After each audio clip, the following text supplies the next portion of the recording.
एक ऐसा पारिवारिक रहस्य जिसने टहलका मचा दिया। एक ससुर जिसने अपनी ही बहू से प्यार का इजहार कर दिया। यह कहानी है ओबेरॉय परिवार की, जहां रिश्तों की पवित्रता पर एक बड़ा सवाल खड़ा हो गया। जब तन्वी ने अपने ससुर अमित के असली इरादों को समझा तो उसकी दुनिया हिल गई, पर उसने हिम्मत नहीं हारी और सच्चाई सामने लाने का फैसला किया। इस कहानी में है पारिवारिक मूल्यों का टकराव, रिश्तों की अहमियत और एक महिला का साहस। जानिए इस मार्मिक और चौंकाने वाली कहानी के पीछे की पूरी सच्चाई। शहर के एक संभ्रांत इलाके में बसे ओबेरॉय परिवार की कहानी किसी सिनेमा की कहानी से कम नहीं थी। मिस्टर ओबेरॉय, अमित ओबेरॉय, उम्र के 55वें पड़ाव पर थे, लेकिन उनके व्यक्तित्व में अभी भी वह जवानी की चमक बरकरार थी। एक सफल बिल्डर होने के नाते उनकी सामाजिक पहचान बहुत ऊंची थी।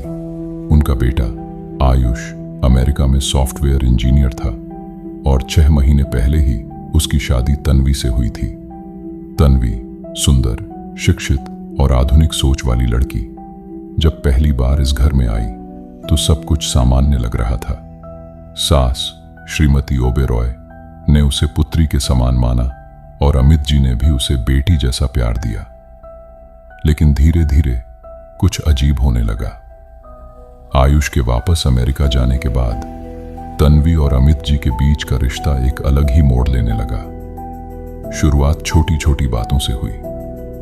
अमित जी तन्वी को ऑफिस छोड़ने जाने लगे, शाम को साथ चाय पीते और कभी कभी रात के खाने में बाहर भी ले जाने लगे। एक शाम जब तन्वी अपने कमरे में आराम कर रही थी, अमित जी ने दरवाजा खटखटाया। तन्वी, कुछ स्पेशल चाय बनाई है तुम्हारे लिए, अमित जी ने मुस्कुराते हुए कहा। तन्वी ने चाय का प्याला लिया और धन्यवाद दिया। अमित जी ने कहा, तुम्हें पता है तन्वी, तुम इस घर में खुशियां लेकर आई हो। आयुष की शादी के बाद से मैंने खुद को इतना युवा महसूस नहीं किया था। तन्वी ने शर्माते हुए मुस्कुरा दिया। आप बहुत अच्छे हैं अंकल। अंकल मत कहो, अमित जी ने कहा। मैं चाहता हूं कि तुम मुझे दोस्त की तरह देखो। उस दिन के बाद से अमित जी का व्यवहार और भी अधिक व्यक्तिगत होता चला गया। वह तन्वी को एक्सपेंसिव गिफ्ट्स देने लगे, उसके लिए डिजाइनर क्लोथ्स मंगवाते और हर छोटी बड़ी जरूरत का ध्यान रखते।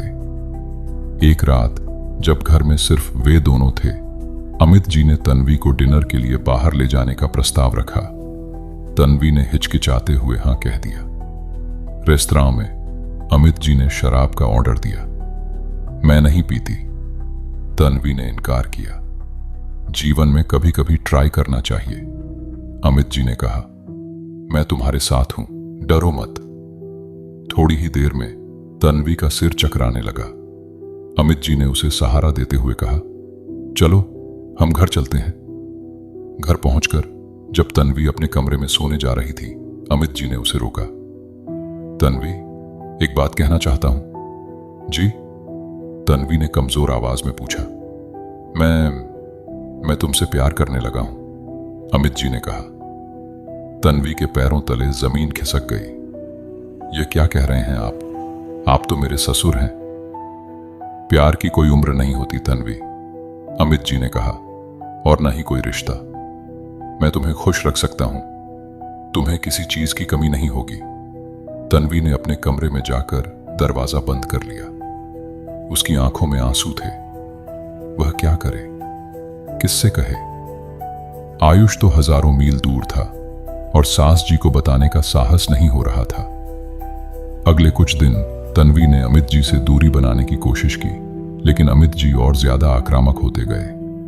वह उसे रोज कॉल करते, मैसेज भेजते और घर में हर वक्त उसके आसपास मंडराते रहते।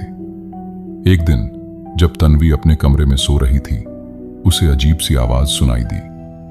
जब उसने आंख खोली तो देखा कि अमित जी उसके बिस्तर के पास खड़े हैं। आप यहां कैसे?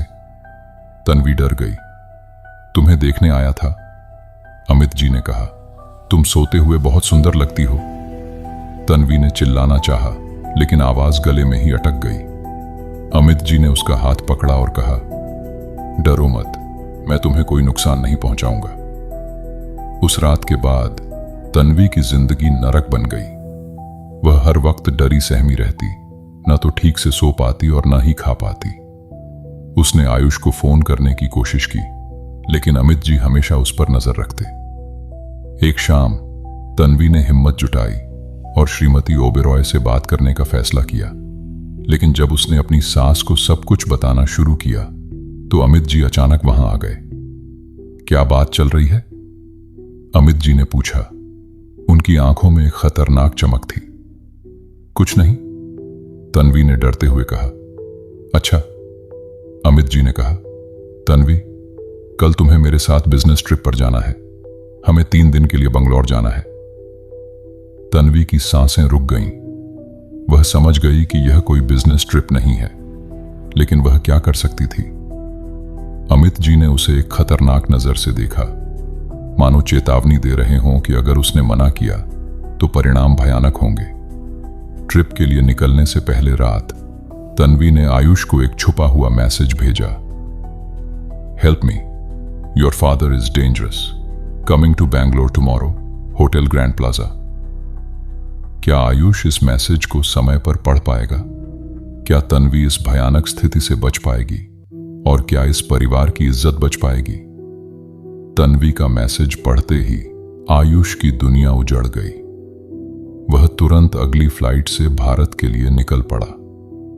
रास्ते भर उसके दिमाग में सवालों का तूफान चल रहा था। क्या सच में उसके अपने पिता उसकी पत्नी के साथ ऐसा कर सकते थे? इधर बेंगलोर के होटल ग्रैंड प्लाजा में तन्वी अपने कमरे में कैद थी। अमित ने उसका फोन छीन लिया था और उसे कमरे से बाहर नहीं निकलने दे रहे थे। तन्वी, यह सब तुम्हारे ही भले के लिए है, अमित ने कहा। हम दोनों एक साथ खुश रह सकते हैं। आप पागल हो गए हैं, तन्वी ने गुस्से में कहा। मैं आपकी बहू हूं, आयुष की पत्नी हूं। आयुष तो हजारों मील दूर है, अमित ने कहा। यहां तो सिर्फ हम दोनों हैं। तभी अचानक कमरे का दरवाजा जोर से खटखटाया गया। अमित ने गुस्से में दरवाजा खोला तो सामने आयुष को देखकर उनके पैरों तले जमीन खिसक गई। पापा, यह क्या हो रहा है? आयुष की आवाज में गुस्सा और दर्द था। आयुष बेटा, मैं समझा सकता हूं, अमित ने हकलाते हुए कहा। तन्वी आयुष के पास भागी और रोते हुए बोली, यह मुझे फोर्स कर रहे थे। मैंने मना किया तो मेरा फोन छीन लिया। आयुष ने तन्वी को अपने पीछे करते हुए कहा, पापा, आपने वो हद पार कर दी जिसकी मैं कल्पना भी नहीं कर सकता था। घर वापस आकर सब कुछ खुल गया। श्रीमती ओबेरॉय को जब पता चला तो वह सदमे में आ गईं। उन्होंने अमित को घर से निकाल दिया और आयुष व तन्वी का साथ दिया। परिवार ने मिलकर फैसला किया कि वे इस मामले को कानून के हवाले करेंगे। अमित के खिलाफ यौन उत्पीड़न और अवैध कैद का मामला दर्ज हुआ। कोर्ट में केस चला। अमित ने शुरू में सभी आरोपों से इनकार किया, लेकिन सबूतों के सामने उन्हें झुकना पड़ा। होटल के सीसीटीवी फुटेज और तन्वी के मैसेज के सबूत ने उनकी गलती साबित कर दी। फैसला सुनाया गया। अमित ओबेरॉय को 7 साल की जेल, तन्वी को 50 लाख रुपए मुआवजा, आयुष को तलाक का अधिकार। इस घटना के बाद परिवार ने एक नई शुरुआत की। आयुष और तन्वी अमेरिका वापस चले गए, जहां उन्होंने अपना नया जीवन शुरू किया। 1 साल बाद तन्वी ने एक इंटरव्यू में कहा, मैं चाहती हूं कि मेरी कहानी उन सभी लड़कियों के लिए एक सबक बने जो ऐसी स्थितियों में फंसती हैं। डरे नहीं, आवाज उठाए। आयुष ने कहा, रिश्तों की पवित्रता को बनाए रखना हम सबकी जिम्मेदारी है। हमें हमेशा सही और गलत में फर्क करना आना चाहिए। सबक, इस कहानी से हमें यह सीख मिलती है कि पारिवारिक रिश्तों की पवित्रता और सम्मान सबसे महत्वपूर्ण है। किसी भी कीमत पर इन रिश्तों के साथ खिलवाड़ नहीं करना चाहिए। साथ ही अगर कोई गलत करे तो उसे चुपचाप सहने के बजाय साहस के साथ उसका विरोध करना चाहिए। सच्चाई चाहे कितनी भी कड़ी क्यों ना हो, उसे सामने लाना ही बेहतर होता है। जेल में बैठे बैठे अमित ओबेरॉय को अपनी गलती का एहसास हुआ। उन्होंने आयुष और तन्वी को एक लंबा पत्र लिखा जिसमें उन्होंने अपने की माफी मांगी और कहा कि उन्हें अपने व्यवहार पर गहरा पश्चाताप है। आयुष और तन्वी ने अमित को माफ तो नहीं किया, लेकिन उन्होंने उनके साथ संपर्क बनाए रखने का फैसला किया। तन्वी ने कहा, नफरत करने से बेहतर है कि हम इस घटना को एक सबक के रूप में लें। 1 साल बाद आयुष और तन्वी अमेरिका से वापस भारत आए और उन्होंने एक नया व्यवसाय शुरू किया, सेफ होम फाउंडेशन। यह संगठन परिवारों में होने वाले यौन उत्पीड़न के खिलाफ काम करता था और पीड़ितों को कानूनी सहायता प्रदान करता था। धीरे धीरे तन्वी की कहानी ने कई लोगों को प्रेरित किया। वह अब एक सामाजिक कार्यकर्ता बन चुकी थी और महिला सुरक्षा के मुद्दे पर काम कर रही थी। एक दिन तन्वी को एक युवा लड़की का फोन आया जो अपने ही परिवार के सदस्य द्वारा प्रताड़ित की जा रही थी।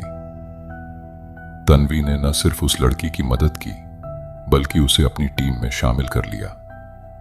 आयुष और तन्वी ने अपने अनुभवों से सीखते हुए एक किताब भी लिखी, the dark side of love, जिसमें उन्होंने परिवारों में होने वाले यौन उत्पीड़न के मुद्दे पर रोशनी डाली।